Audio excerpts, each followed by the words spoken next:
Let's do it. So this first question here from Samir is, thank you for organizing this live session. For my first product, there is a limit of 200 units for FBA.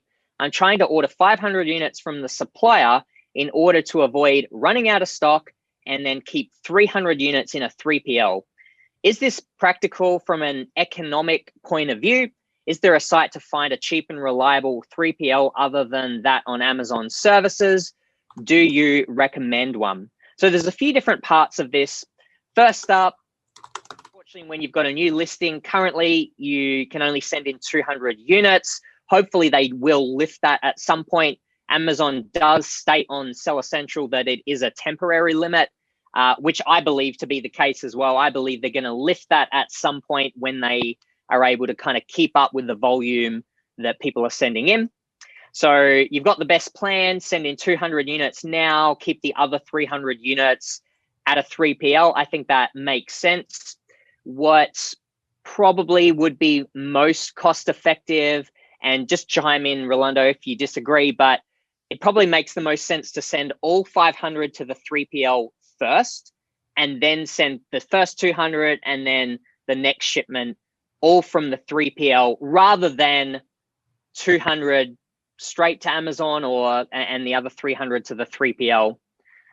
When I say it out loud, maybe you could get quotes on both options and kind of just see which is more cost effective. Maybe it is actually more cost effective to do 200 straight to Amazon, but yeah, basically see which quote is better. At this point, that's really the only thing you can do is just send in 200 and then send in the other 300 later. One thing I'll note here is that as you start to sell more and more units, they will actually lift your limit. So if that first 200 units start selling really well, then they may lift your limit. I actually experienced this recently. For any of you that are following the $1 Million Case Study, with the product that I've been selling there, these washable pee pads, started with a limit of 200 units. They began selling quite well in the first few days, and only a few days in, Amazon actually lifted the limit to over 2,000. So fortunately, I only had to send in 200 units once, and very quickly, once they started selling, they lifted the limit. So in case you're wondering how quickly the limit can lift, it can actually happen in a matter of a few days. It does, of course, depend on how many you're selling though. So you do need to be selling well, but it can be lifted. In terms of a place to find 3PLs, I don't personally know of one site where you can search for and find lots of different 3PLs. The one that we're familiar with personally is called Shipmonk, and we quite like them. What I do believe though is that they may be a little more expensive than some others, because what we were looking for was something more than just storing our goods and then sending them into Amazon. The particular 3PL, or this one, they offer additional services such as fulfilling your goods for you. So if you're doing fulfilled by merchant, then then Shipmonk can do that for you. Or if you're fulfilling to other places like Walmart, Etsy, maybe eBay, etc., then Shipmonk can do all of that. So that's why we have gone with Shipmonk, and so far they've been quite good.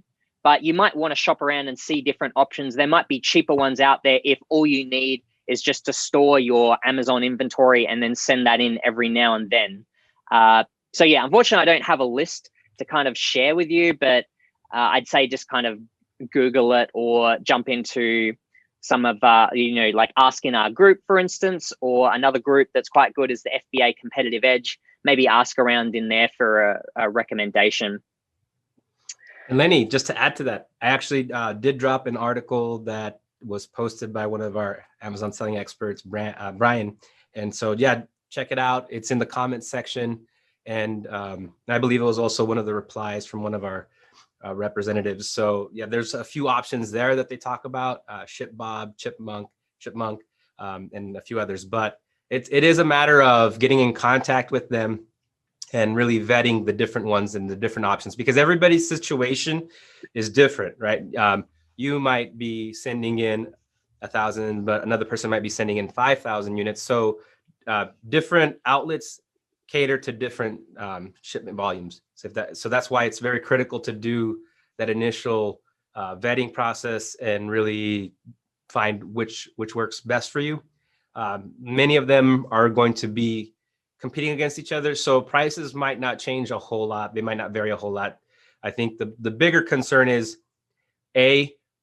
what is it that you're shipping in? What's the quantity? Will they work with smaller, because obviously we are in that startup phase. If you're launching your first product, will they work with a smaller number, a smaller count?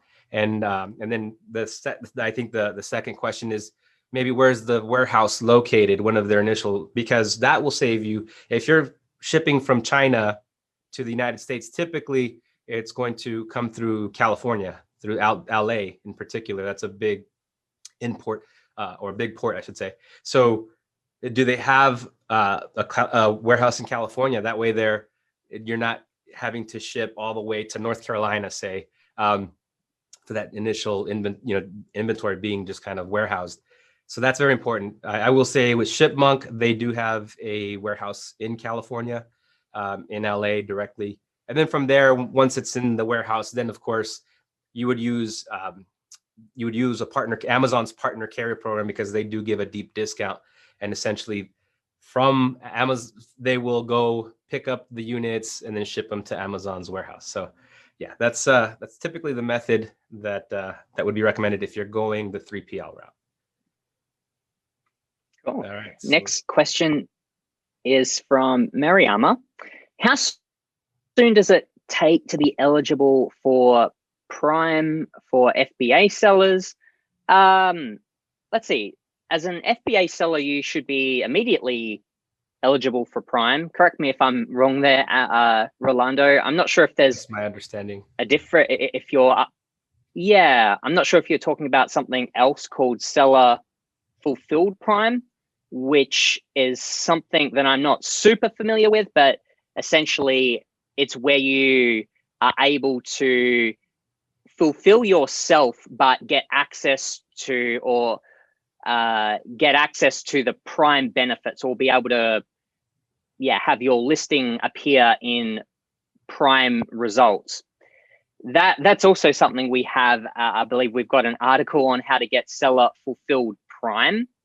One of the options, if you are looking to do that, you're kind of looking to fulfill yourself, but you want the benefits of having that Prime badge on your listing, and you want Seller Fulfilled Prime, you can use certain 3PLs. So this is kind of a good tie into the last question. And in fact, I believe Chipmunk, the one that we use, offers this, but essentially certain 3PLs can fulfill for you,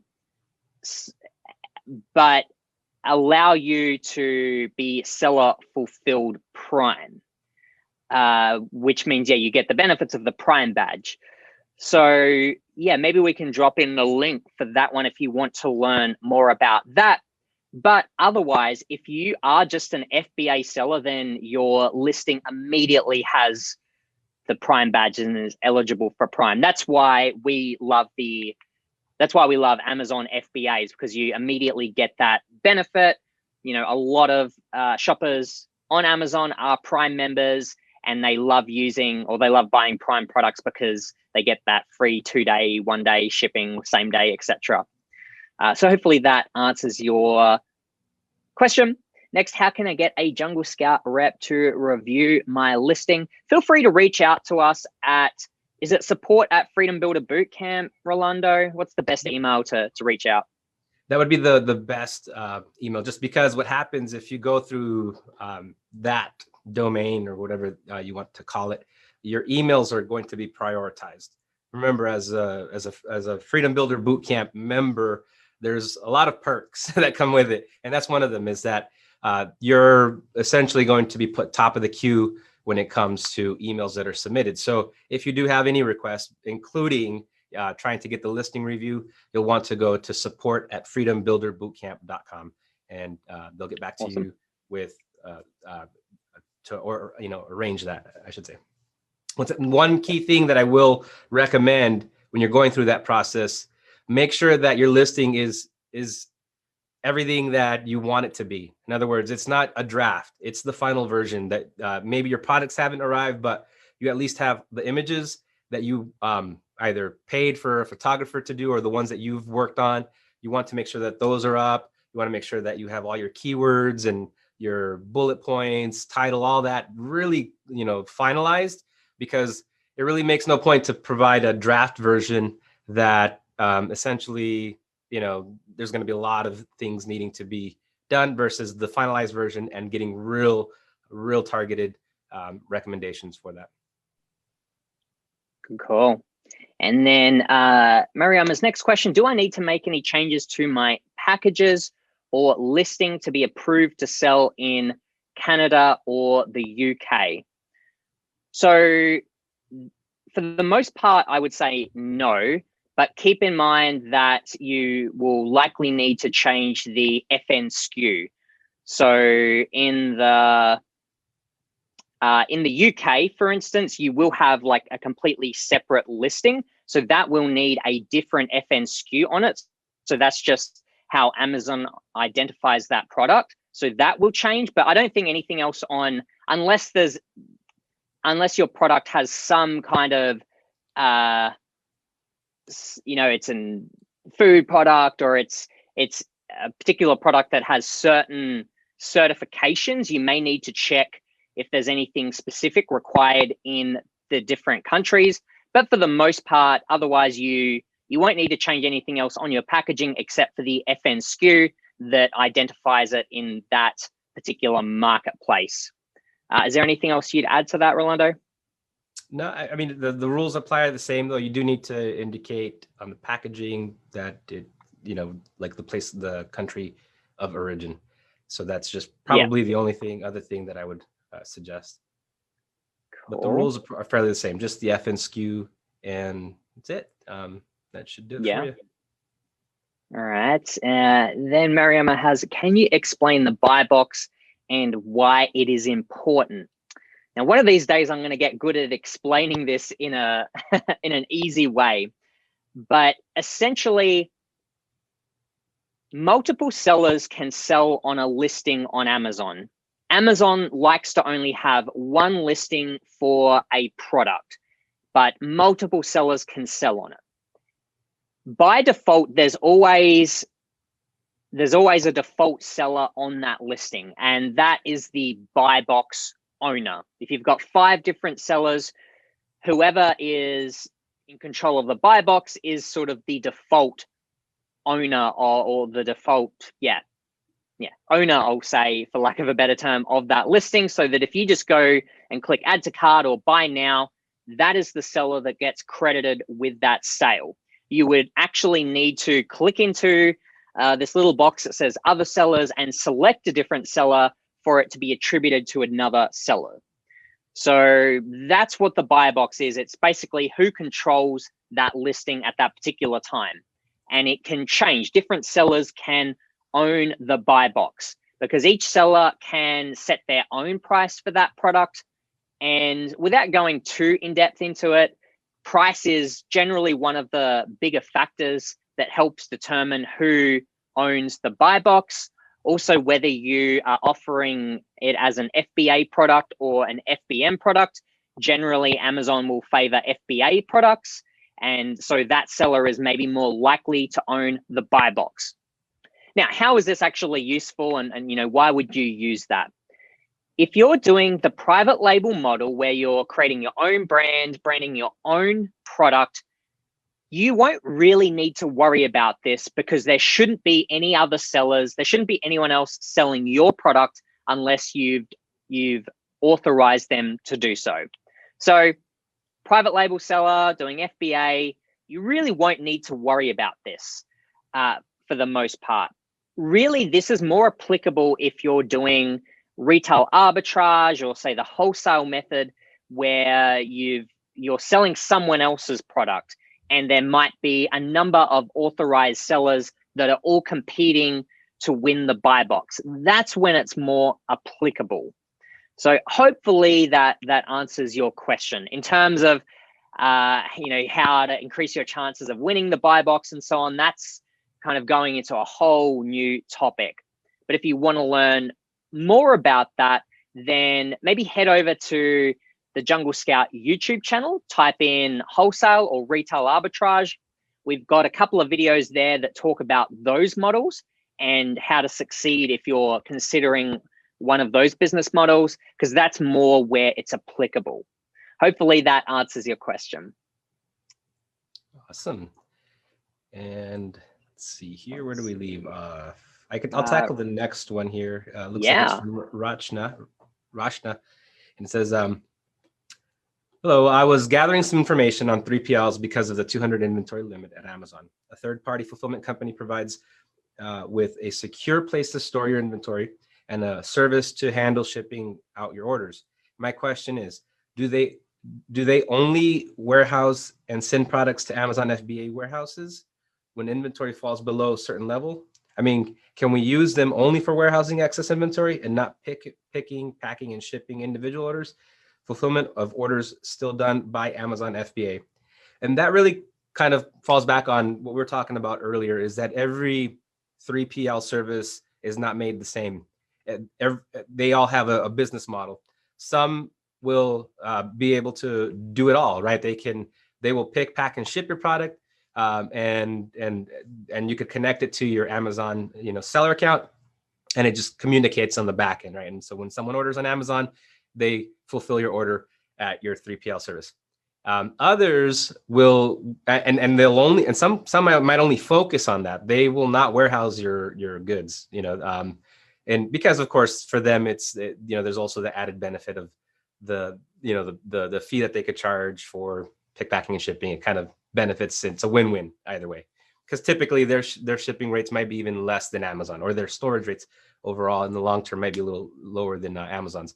However, then there's some that solely focus on warehousing and then also sending your orders to Amazon as your inventory count depletes. So just keep in mind, that's why it's very important. Think about what is it that you want to achieve? Like, what's your end goal? And then when you're vetting different 3PL companies, determine if they are able to meet your opportunities. I will say that Shipmonk, one of the reasons we chose Shipmonk is because they are almost like a full service 3PL company. But once again, they will not take smaller. Sometimes they might. It's just a conversation with them. It's just about reaching out and having that initial talk with someone and see if they will take on a smaller account. That just depends. Like every company is going to be different the way they handle it. Yeah. And oftentimes you could ask for a referral. If, say, for example, one says, sorry, I mean, you need to be X and Y, Z volume, then, you could ask for a referral and they'll have, some contacts of who to use. So that's why it's hard to say, hey, these are the guys to use, because everybody's situation is very different. So. Yeah, essentially, probably the easiest thing to do is just Google 3PLs, open up a bunch of them. They each should have a services sort of page that outlines what their services are. And yeah, I guess the short answer to your question is yes, you can find 3PLs that only will do Amazon warehousing and send that in for you, or you have other ones that do that, but additionally, like Shipmonk, can also fulfill individual items for you if you're doing Shopify, Etsy, eBay, Walmart, etc. So you can find either of those. Check out the services page to see what each one offers, and like Rolando said, then make your decision based off of what it is that you need. I'll tackle this next one, Lenny. It's from Edward. Be my guest. I hate tax questions. Yes, hello. Could you please tell us more about how to deal with sales tax when selling on Amazon? What I would suggest is definitely, where possible, have that automatically collected and paid through Amazon. There's actually in the settings, in the tax settings, you can go in, and there's certain states that have arranged with Amazon the ability to just kind of automate this process for you. So that's like a one and done. Definitely do that first. Then the other thing that when it comes to sales tax is, I mean, I think there's like now like several states have opened up with this. So that's the quick and easy solution. There's tools like TaxJar, and I won't dive too deep into it because that's a whole another conversation of like how taxes work. Because the end all be all is when it comes to taxes, when you're getting started, there's a little bit of a threshold and a little bit of leeway, and it's not so much of a concern immediately. What I would say is that once you start really generating sales volume, that's when you should start worrying about it. That's why I say, like, initially it's not a concern, just automate it. Have Amazon do its part, and then you're doing that part of it. And then when it really comes down to it, and it's, you're ready to file your taxes and ready to go all in, then hire an accountant. I mean, that's the real easy solution. I mean, that's the only way, because definitely it gets so convoluted on a state by state level and on a federal level and everything in between, that having a tax accountant that knows the tax code, because it changes like from month to month, especially even during this pandemic, we've had legislation that has changed. For example, tax filing season was pushed back from April 15th to May 17th. Things like that an accountant can always address. And so that's always, find a good competent tax accountant, and that would be the solution for that, so that you don't have any problems in the future. Yeah, I think I don't know the exact number of states, Rolando, but I think actually most states now are collecting, like Amazon's collecting sales tax for you. So compared to a couple of years ago, or maybe even a year ago, it's a lot easier. It used to be very much a gray area. People had no idea what to do. But yeah, for most states, I believe Amazon's collecting sales tax for you. So it's actually a lot more straightforward than it used to be, which is a good thing. All right. Rob asks, any update on the PPC automation tool or any new tools coming out? I'll let you tackle that one, Lenny. I took on the beast of taxes. Yeah, that's all good. All right, so what can I say here? For those of you that don't know, not too long ago, Jungle Scout acquired a company called Downstream. It's one of the top Amazon PPC management tools out there. And so we're really excited about that. Greg and the leadership team at Jungle Scout spent many months looking at over 50 different tools, talking to the owners and really diving in depth into all these different tools, trying to find a solution that would match up to the standard that we're after. And that's when we finally settled on Downstream. It was a combination of just how good the tool is and the leadership team behind that we really believe in. And so we were really excited to acquire them quite recently. Now, how does that affect all of our Jungle Scout users? Well, it's only going to mean good things. It does mean we're going to be bringing in more PPC tools really across the board at some point. Downstream in itself is very powerful and is more suited to perhaps businesses that have a lot of products or doing a lot of spend on Amazon. So it's a great solution right now if you kind of fit into that category. If you're only got a lower spend, smaller kind of business on Amazon, then you can still see whether Downstream is a good solution for you or not at the moment. However, what we're working on long-term is to integrate some of these PPC features in, for I suppose, smaller sellers. That's something that we're just busy working on in the background. We don't have a timeline for that. But long story short, we're going to be able to offer a PPC solution for everyone across the board. It's still very early days since we only just acquired Downstream, but we're definitely working very hard in the background trying to roll out solutions for everyone. So I don't know if that really gives you the a solid date or the answer that you're after, but just know that we're busy working on that one. In terms of any new tools coming out, there's no big tools that are coming out. We're definitely working on lots of different improvements in the background. We may have a few new tools coming out over the next few months. There's one called Category Trends, which maybe some people actually do already have access to that, but that will help you with product research and just sort of looking at what products are doing well per category versus per keyword. So that's probably the next tool that is coming out, or actually may have already been released to some people. So you'll hear more about that one quite soon. But I think that pretty much wraps it up. All right. Angela asks, does it matter if a supplier does not have an export license?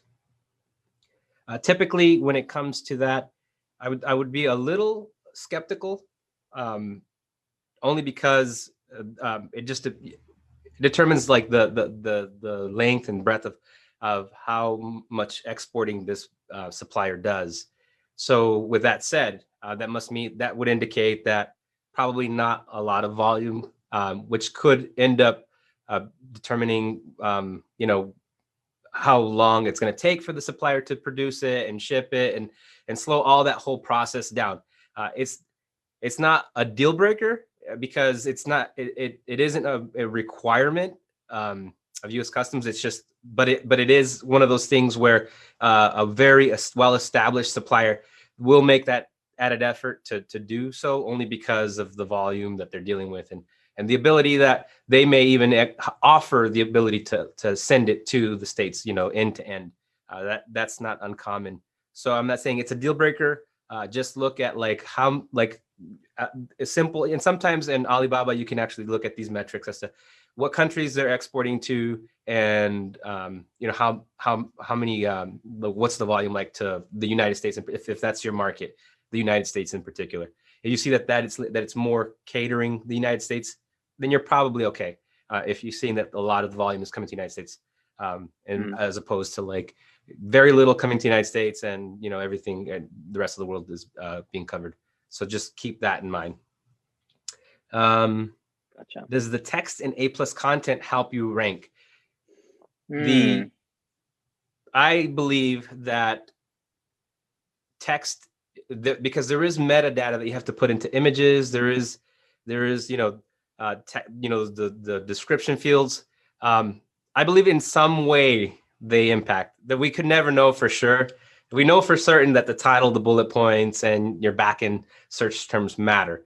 But I would take that extra step, because knowing how Amazon constantly changes and updates its algorithm, I wouldn't be surprised if down the road that's one of the metrics that starts like feeding the algorithm as well.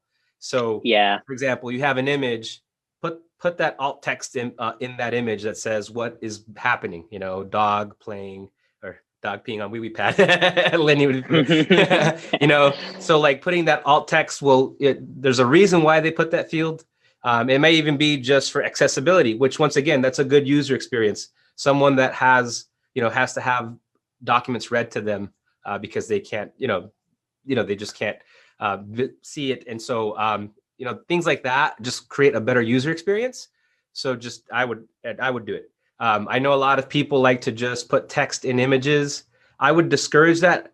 One, it just looks, it's more appealing if it's just the image and maybe like some bold text that kind of talks about, like maybe bulleted, whatever. But the bulk of your text should be in like the description boxes and the alt text. Definitely take that, use that to your advantage.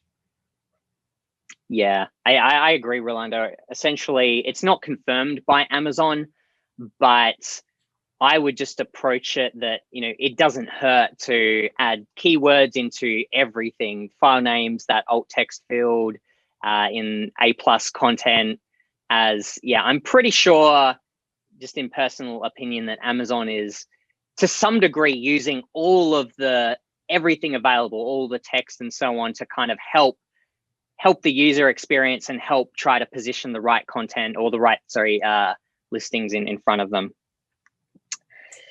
Alrighty, what are we up to? We've got the next question from Rob. I recently just hired a VA. Does JS have any VAs? And if so, what kind of tasks do you give them? Well, congratulations on getting a VA. That's really cool. At Jungle Scout, we don't have any VAs as such. We just got a lot of employees, and we do share some of the tasks around, which is quite nice. But in my own personal business, I've used and am using a VA at the moment. For me, I'm running an online business that I do sell some products on Amazon in that, but it's mostly more content creation. In my business, I use a VA for graphic design and social media. But some examples of different tasks for your Amazon business, really, there's got quite a lot that it could be for. It could be product research, or working on, your listing. I suppose the listing would be more of a once-off thing, but managing your PPC, or it could just be, doing customer service if you get a high volume of messages in, or just other sorts of admin tasks, keeping on top of like your inventory, or creating reports, which you can get from our sales analytics, giving you weekly reports for sales or your advertising spend. It really kind of just depends. If you're considering it, I would say maybe just jot down all the little tasks that you're doing every single day, particularly the ones that you're repeating over and over, and ask yourself, do you need to be doing that? Would your time be better spent researching a new product, or doing something of higher value that can move the needle more? I'm definitely a fan of VAs helping you, delegating the tasks that you don't need to do, or that you may not be great at, that someone else could do a better job at. So I'm a fan of it. Hopefully that gives you maybe a few ideas of different tasks that you could get them to do. Don't know if you've got anything to add to that, Rolando. No, I think that was solid. Cool.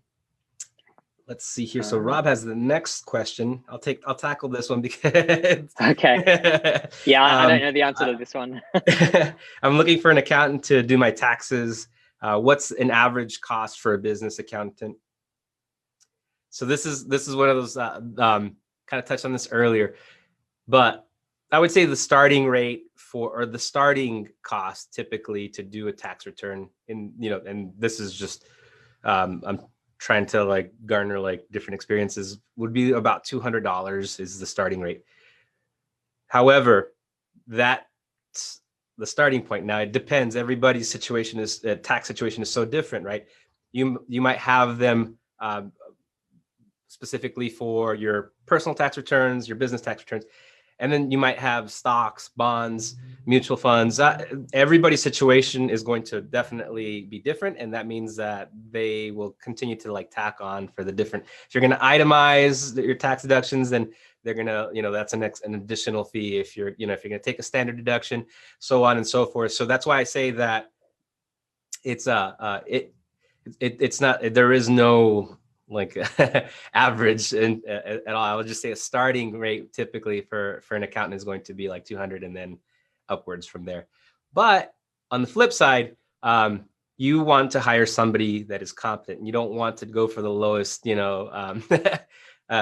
tax accountant to do your taxes, because in the end, it's going to be savings, because they will understand what can be deducted, and how, you know, how to best apply that deduction. And so that's why I say that's not an area that you want to shortchange. There's other ways that you can cut corners, but an accountant that you can establish a relationship with and, you know, go to every year. They've been, so that's one key thing that, like, when you're vetting an accountant, a tax accountant, make sure, okay, how long have you been doing this for? You know, what licenses have you acquired over the years to do this? You know, and, you know, are you able to handle, because some don't even understand how Amazon FBA works. So they might not be appropriate. I remember when I was vetting an accountant, the first couple of people that I came in contact with didn't even understand like Nexus, and I'm like, you don't understand Nexus? Okay, then I'm not using you. Like all of that comes into play.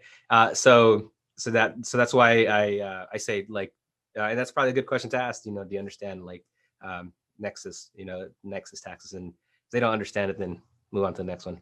Gotcha. Cool. I can probably take this next one here from Rob. I signed up for Payability to help with cash flow, but the fees are costing too much because I'm outside the US. Do you have any alternate solutions? Yeah, this is a great question.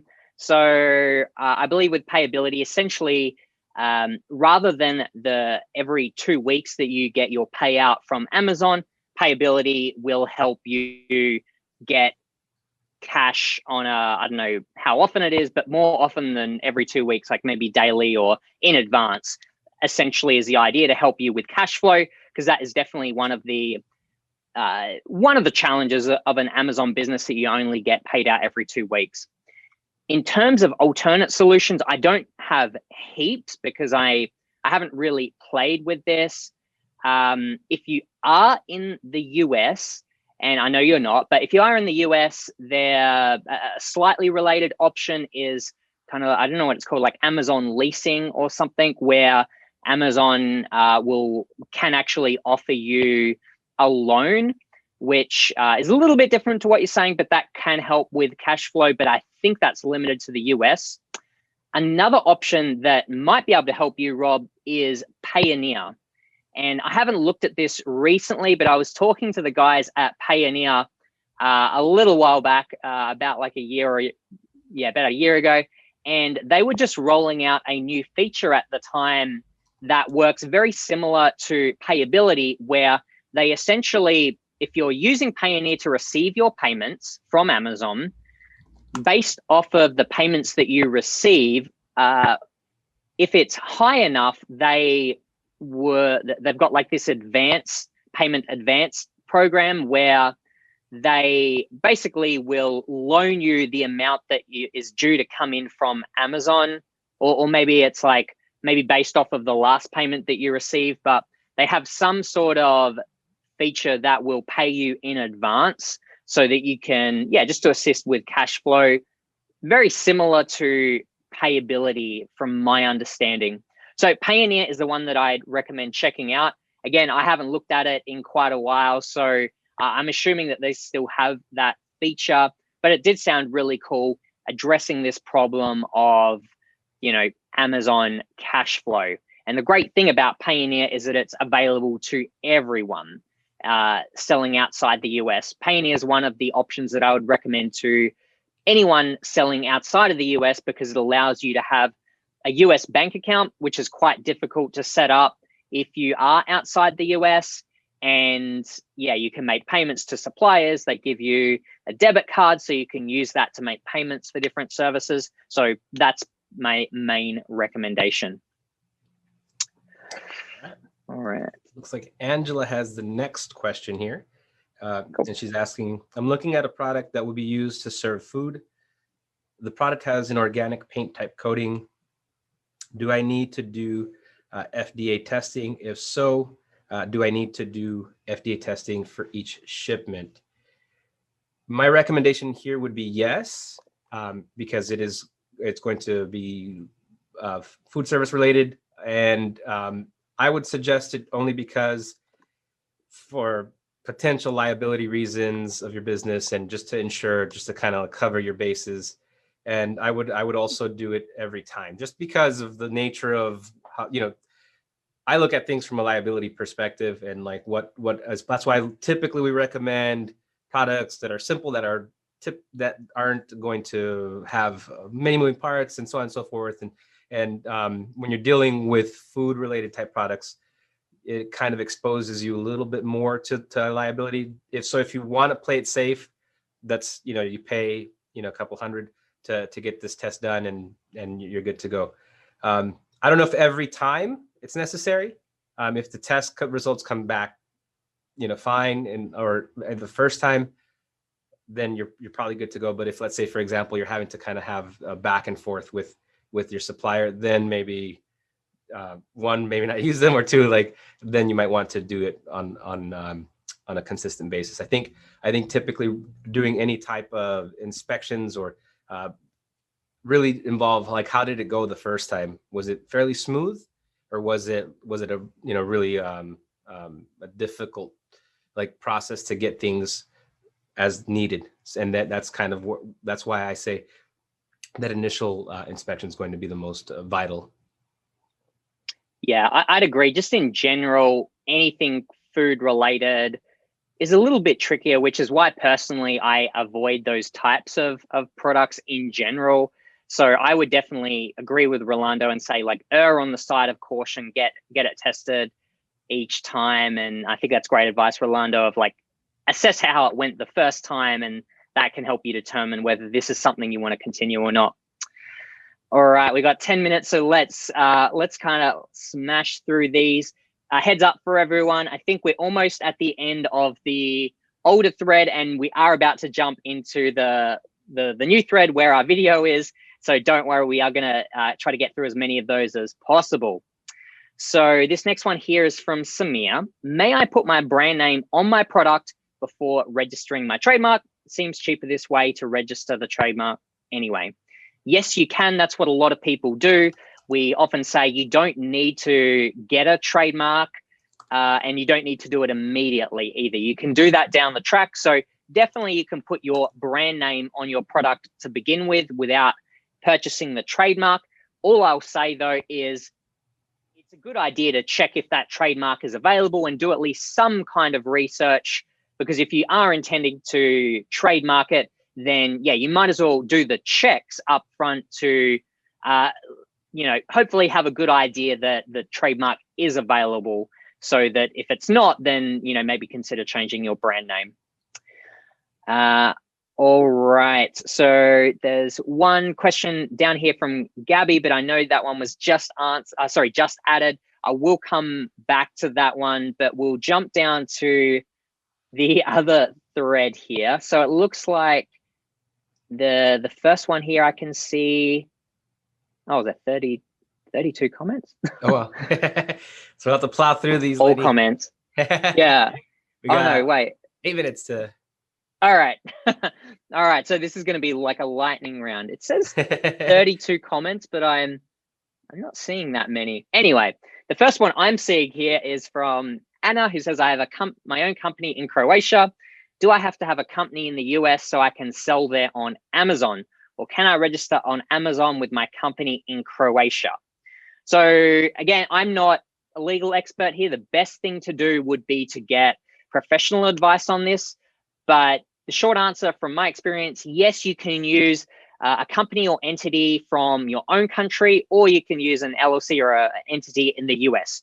You can either sell as an individual in the US or in your home country, or you can have an entity in either. All of those are options, but in terms of which is the best option for you is where you would need to get professional advice. But it is possible to use a Croatian company, unless they're the only, because I'm Australian. When I first started selling, I set up an Australian company and use that to sell on Amazon. There may be a list of countries that may have more difficulty, but in general, you can use companies from any country. Lenny, what you'll want to do is click on the expand link to, and then you'll be able to see the 32 comments that are there. Okay. I was kind of running into that snag myself. So that once you make it full screen, then you'll be able to see on the side It looks like actually the starting one would be with Rob. Okay. Rob's asking, Greg's not joining the coaching calls anymore.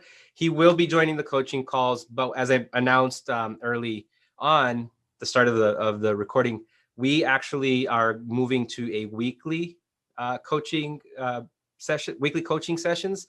So that way he won't be able to attend every week, and we're going to be cycling in perspective from different teammates at Jungle Scout, different sellers. We're also going to start incorporating some additional, maybe very focused live coaching calls, like a presentation style. I don't know, maybe Lenny, you could elaborate on the format, but the goal is that we're just going to give you guys more, because we understand that this Amazon FBA business, there's a lot of moving parts, and we want to be able to address as many of your questions, concerns as quickly as possible. Yep, I think you said it, Rolando. The next one that I can see here at the top, I think, from Ania is how to get rid of products that are not selling, lower the price. Yeah, so essentially the options you've got, you can do what's called a removal order, where you remove the inventory and you can nominate an address to send it to.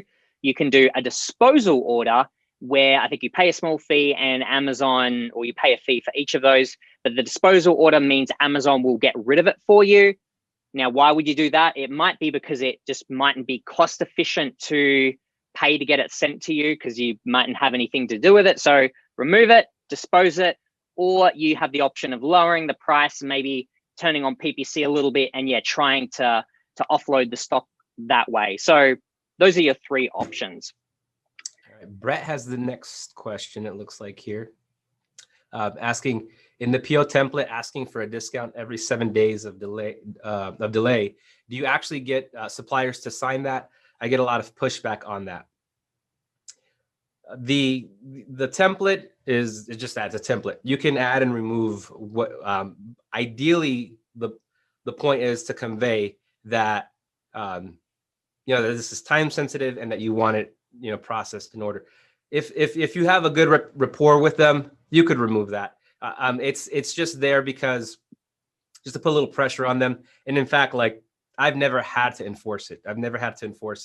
And so even if they've gone beyond, they've given me like, and I've used the 7 day delay template.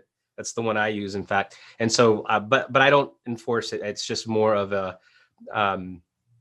safeguard, but it's not legally binding in any way. Yeah. I guess if you want to mention it to them, just say, hey, this is just so that we understand that I don't want delays, and if there are, please communicate them to me as promptly as possible. What is the delay? How long? What's going to be the new time frame that we're working with? So yeah. Cool. Sorry, I think I'm working somehow from a different list, Rolando, but that's okay as long as we don't answer the same question. Yeah, we'll like tag team it. I'll get the Angela asks, when you have a third-party inspection company do a pre-shipping inspection, what documents do you send them? Do you send them your own checklist? Wait, pre-shipping inspection. Is that the main one? I'm trying to, I forget what they're all called again. Is that the main one that you normally do? Yeah, okay. It's like a spot check. Yeah, so yeah, usually you would, well, it probably varies from company to company, but in my experience, they already have a set list of checks that they will do anyway. I don't know, like a drop test or durability, and they'll have like certain things that they'll test for regardless. But I think they'll always ask you to submit specifics, because only you know your product and you know what is most important. It's like, oh, it's very important that it's this length, or that it's made, that it's, durable, or they definitely will want your input as to what to check. So yes, you will want to submit that, but then fortunately they also do have a number of checks that they'll do themselves. But yeah, you definitely will send them your own checklist. Angela asks, yeah. Oh, I'll jump on to Angela's. We'll go back and forth. Do you need to agree with your supplier on the HS code? I find I often get a different HS code when I check via the government search engine. Am I able to give my freight forwarder the HS code that I think is correct?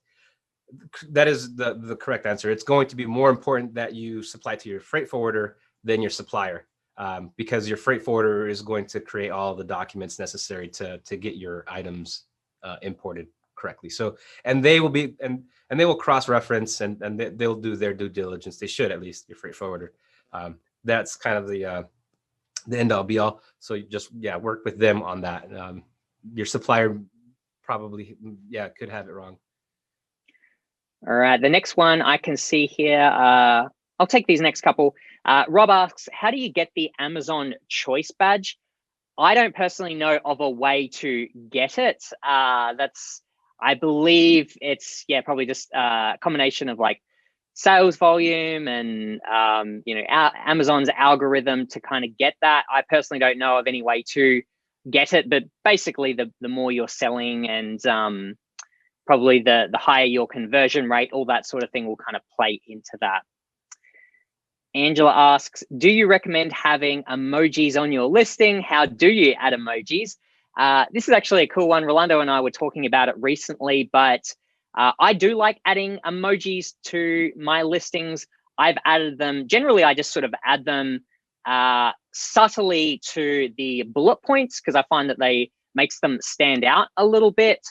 There are certain characters and things that Amazon says you can't use, but they don't specifically state emojis. So as far as I know, I think it's okay. And I have seen other people use them.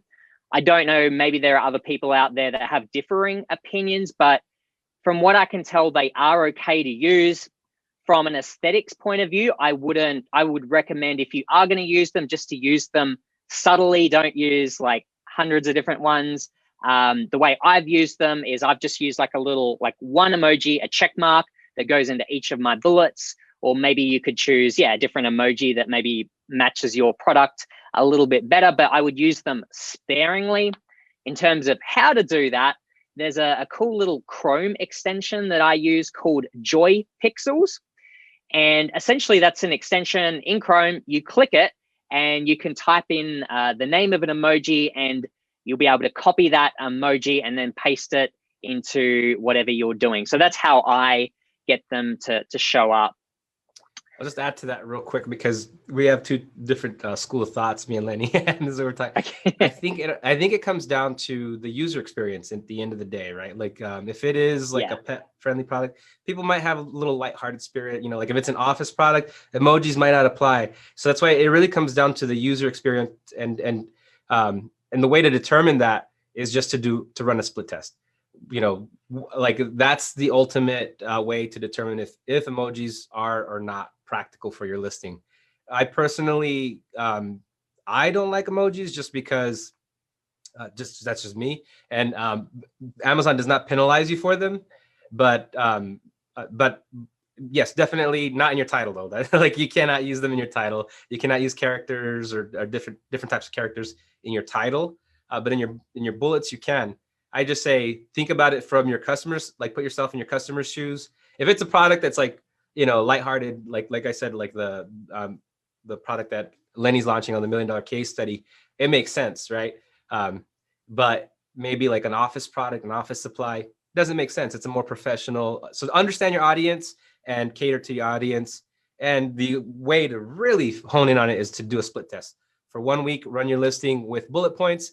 For the next week, run your listing without bullet points, and there you're going to have your answer. And I think that's the only way to really solve that problem. Good little advice there. All right, so that brings us to our hour. That actually went pretty quickly. So we're going to wrap it up there for today. Thanks everyone for submitting your questions.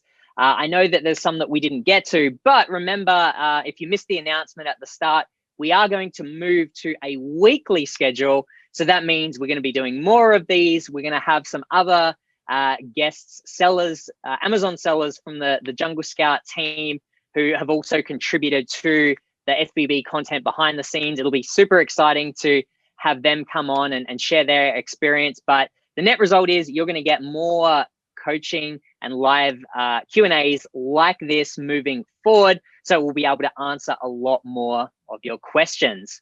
But in the meantime, thanks so much for joining us today. Hopefully you got some value from this live stream, and we'll see you all in the next one. Take care, everyone, and keep crushing it, Freedom Builders.